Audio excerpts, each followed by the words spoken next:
everyone, I'm bringing you a very special video today. So you see that cut file up in the top right. That is a cut file from Just Nick Studio. It's called Rose Cluster. And my friend Baron and I both commented on it when it was released that it was beautiful. And then we had a couple private conversations and decided that we both wanted to work with it and that we wanted to work with it together. So if you head over to her channel, you'll see another video with another fabulous idea using this cut file. This might be the start of a somewhat collaboration that might show up again. Kelly and I both have a lot of family responsibilities, and we are both very, very busy people, but we met in person and have become friends, and so we might, if we both take a liking to something else later on, we might do it again. I don't know.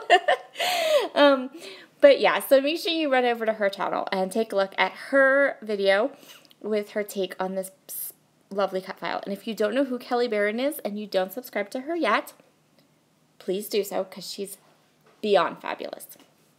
So I'm going to go ahead and back this cut file.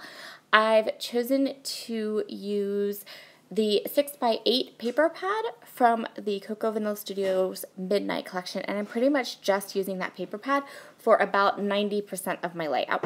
I'm also going to back the cut file with some mirrored cardstock. This mirrored cardstock that I'm using now is from the Cardstock Warehouse. It's the copper mirrored cardstock, and I'm kind of obsessed with it currently, and I want to use it on all the projects. So I'm sure you've seen me do this. I'm sure you've seen everybody do this before. I'm just using my Bonding Memories glue from Close to My Heart. I'm going to back the flowers in some different papers from that 6x8 collection and then continue on with my layout. So these are the photos that I'm going to use for this layout. They're photos of me at Creativation. I spent, oh my gosh, maybe like an hour and a half at the Altenew booth. I was doing a make and take with May Park, and I watercolored this flower, but it was also just a lot of talking and meeting some people and just having a good time. We took lots of photos, and at one point May Park stole my camera and she's like, I'll take a photo of you. So she took these two photos, and they actually turned out really cute, so I thought maybe I would go ahead and scrapbook them to go along with this layout. So what I'm going to do here is I'm going to decide on the placement. So I'm going to decide where I want my photos, where I want my pictures, things like that. And I'm going to go ahead and go take a photo, which I hardly ever do, but I really liked this layout, and so I wanted to make sure that I got it just right. And I'm also going to go ahead now and I'm going to back the cut file with, I'm going to use like black fun foam, but I'm also going to pull in some of my two-dimensional, like my foam adhesive, because I want every bit of this cut file to be popped up. The reason I want it popped up is because I really, really want to be able to do this little technique. So I want to put some ink behind my flowers.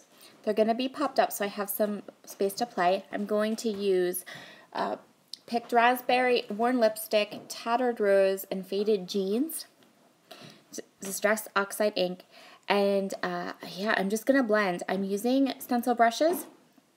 I'm going to blend a little bit of color, and then I'm going to kind of look and see how it affects the cut file and at what part of the cut file I'm on.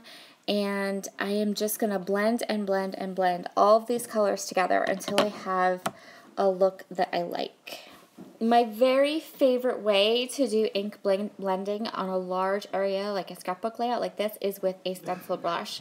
I use Tim Holtz stencil brushes because I feel like they pick up a good amount of ink, so you get a nice deep blend. Sometimes I know some of the other brushes can give you, like, they pick up very little ink and different things. These are just, I really, really, really like these. And I have a nice collection that I have acquired. I have one brush dedicated for each color. They're all marked and cute, and so this is just what I use. But anything, any kind of stencil brushes that you have would work for this technique. So I'm just going to go ahead and grab the Faded Jeans now, and what I'm going to do is I'm going to let it kind of mix with the Picked Raspberry and the Tattered Rose, and it's going to give me this kind of like purpley shade. Just a little bit, just where the two colors meet. So I'm not blending it a ton. I don't want necessarily to have like a lot of purple, but I just want the blue to be able to blend in with the other colors. If you are looking for some Distress Oxides to match Cocoa Vanilla Studios Midnight Collection, then you can go ahead and write these down. Faded Jeans, Picked Raspberry, Tattered Rose, and Worn Lipstick. So once I get this really blended together that I like the look of it, I can go ahead and spritz it with some water. I very fine mist spritz, and I'm going to let the Distress Oxide kind of do its thing, which is going to kind of like bleach out some of the color. See how it kind of fades it out a little bit, gives it that little bit of extra interest. And I did put the ink on heavy for the sole purpose of being able to like really give it a good spritz with water. So I'm going to set that off to the side to dry and get to work on my photos. So what I decided to do was I'm going to mat these photos separately, since I'm going to put that lovely watercolor card in between the two. And I'm going to mat them with a small mat of the mirrored cardstock, and I'm going to mat them with a small mat of that ombre cardstock.